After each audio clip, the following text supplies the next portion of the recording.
ስለዚህ ስንበላም ስንጠጣም መክፈል ካለብኝ ከራሴ እከፍላለሁ። እዚህ ናቸው መሰለኝ። እንኪያዡ። ለምን? ምግብ ከበላ ነው አላ አንቺ ትከፍያለሽ። አንተ አከፍልም? እኔማ ሁሌ አይደል የምከፍለው። እና ዛሬ አንቺ ክፈይ። ምን ለማድረግ እየሞከርክ ነው? ልከላከልሽ። ከምን? ከሰው አፍ። አልገባኝም ባቢ፣ እኔ እኮ ፍቅረኛ ነኝ።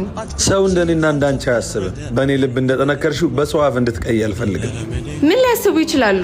እኔ ያልነገርሽኝን ማየት ይችላለሁ። እነሱ ግን ያላሳየሽውን መስማት አይፈልጉም። ስለዚህ ስንበላም ስንጠጣም መክፈል ካለብኝ ከራሴ እከፍላለሁ። እንደሱ ካደረግሽም ጥሩ። ከኔ ወስደሽ ብትከፊም አይጎልብኝም።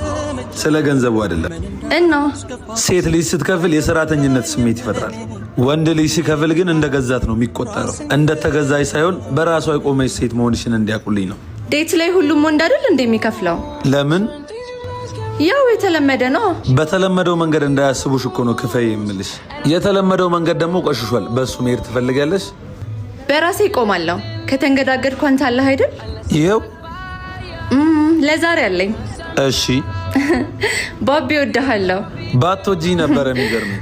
ሴቶች ማይረዱትን እንቆቅልሽ ነው የፈታውልሽ።